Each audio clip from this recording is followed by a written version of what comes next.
At the beginning of this week's parsha,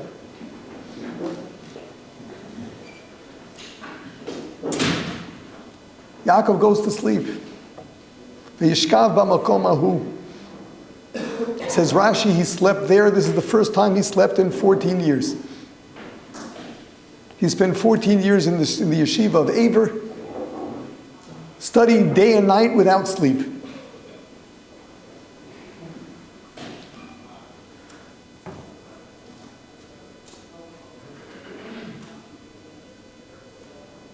Why didn't he sleep?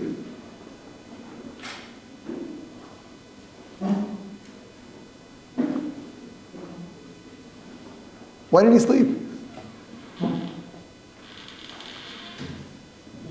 Why was it so necessary for him to study day and night literally?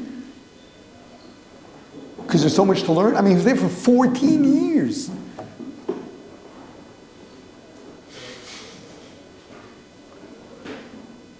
And it's not as though he hadn't studied before.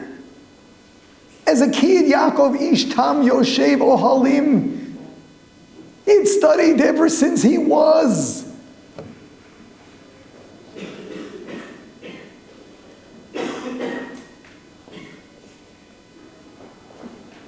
The issue is not because there was so much information he couldn't cover it in 14 years without being up all night.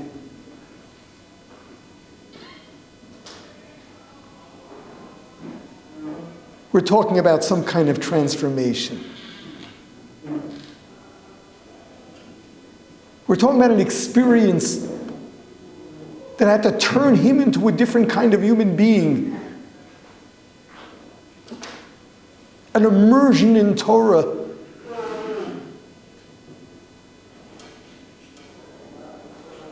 That would make him immune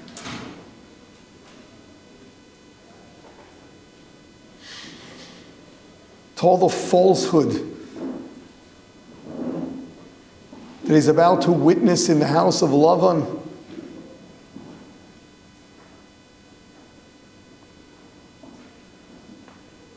He's on his way to Lavan. Who was Lavan, this character Lavan? In the parsha we find that he was a prophet.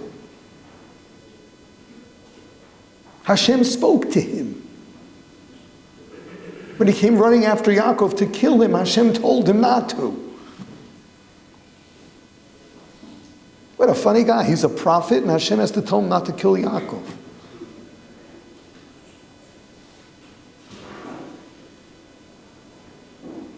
He is Lavan Ha'arami from Aram. And we're taught that it's also Lavan Ha'aramai. There has never been a crook like Lavan. In the parsha, Yaakov says he changed the terms of employment 100 times.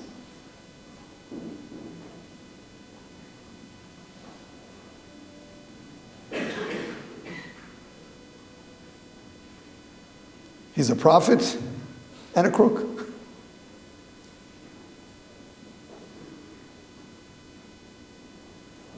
What's that all about? A prophet and a crook?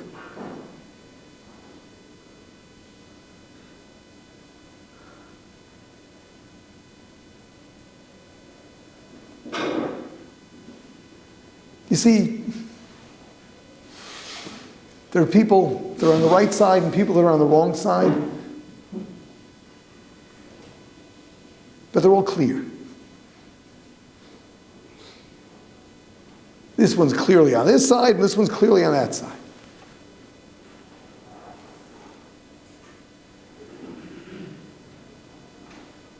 The worst is confusion. Someone who on the one hand can reach the level of a prophet. We understand prophecy. Prophecy is a closeness and understanding of the Creator. It's a building of character. Not just visitations We understand that there's a process. Rambam tells us.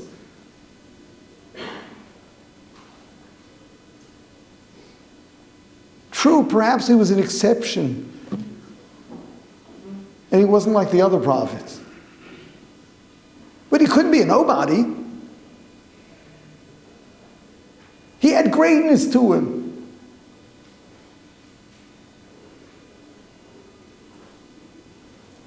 He had greatness, and he also excelled in another area, deception. And that really defines him. Dishonesty, deception.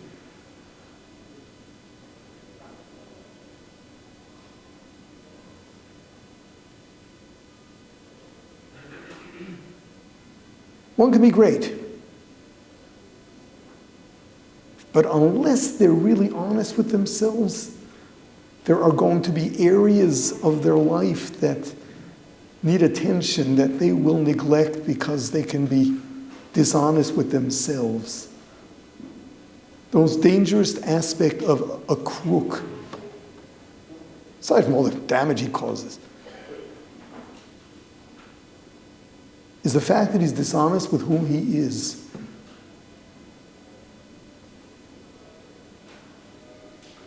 He's in denial. He focuses on his greatness and finds some way of justifying everything else. And that's the worst.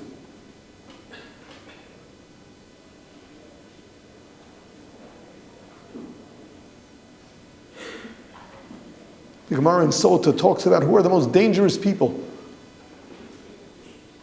The tzevuim, those are the ones that are dyed.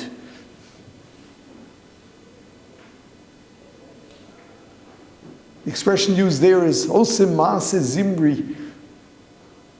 They commit acts of immorality, umvakshim schar k'Pinchas, and they expect reward for that, like Pinchas, who was the one that killed Zimri for his immorality. What do you mean? They're committing a terrible act and they want reward for it?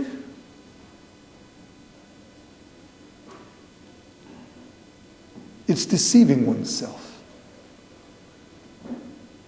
The greatest danger of someone who's dishonest is that he's dishonest with himself.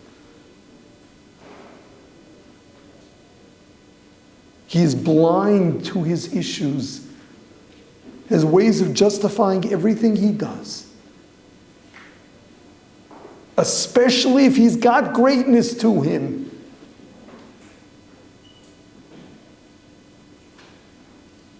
That's what Lovin mastered. He was the king of deception. The person he fooled most was himself. He was a prophet and a crook. That's not a good place to be. That's confusion. That's where the danger lies. When we have to choose between right and wrong, true, it may be tempting, but at least we know what we're dealing with. Confusion. Confusion's a slippery slope. You don't know where you're going to end up. For that, Yaakov Avinu had to turn himself into someone who was immune to confusion. For that, he had to be totally immersed in Torah day and night for 14 years. And indeed, we find in this week's parsha, it was Yaakov. Yaakov developed himself as the pillar of truth for all of history. In the way he worked for Lavan, his own description of what it was like. Rambam uses it as this is the banner. If you want to see what it's like to be an honest employee, it's got to be like Yaakov Avinu. Take full responsibility, whether it's cold, whether it's hot.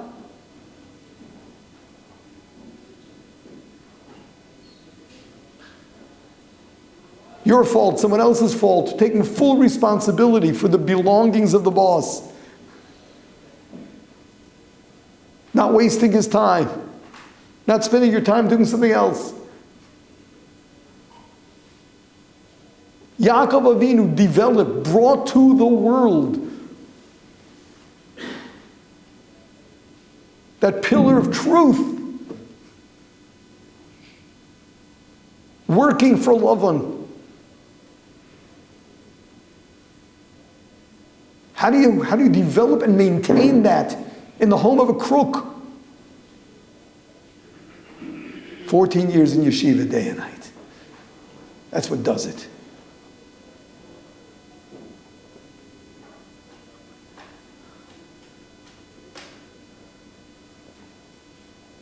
Maybe he'll accuse us all of being repetitious, but there's no secret. The problem today is not just that evil is having a heyday. The problem is the world is so filled with confusion. The well-meaning are on the wrong side. How do you survive? How do you develop this sense to be able to almost sniff when something is off? How do you develop that? It's immersion in Torah, because Torah is truth. It's aligning your brain with the will of the Creator.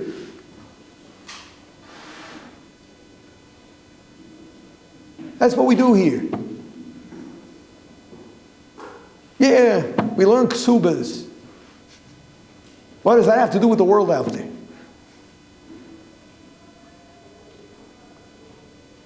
You want to really understand the world? Why don't you try learning for 14 years, day and night?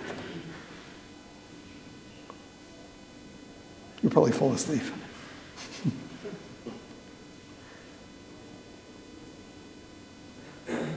Immersion in the truth of the divine that allows you to see through confusion.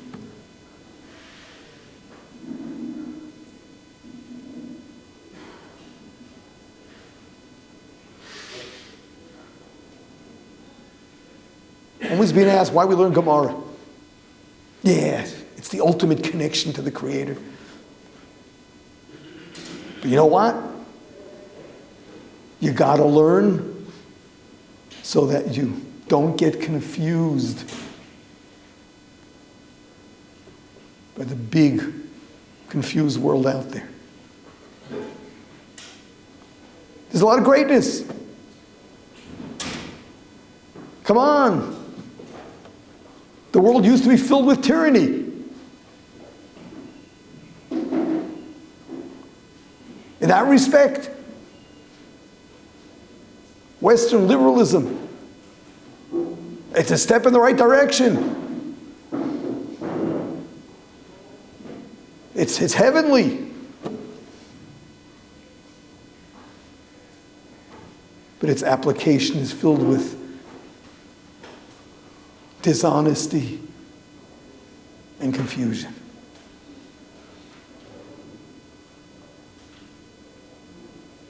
And it's so difficult not to be drawn into it because it sounds so good and so right and even feels good.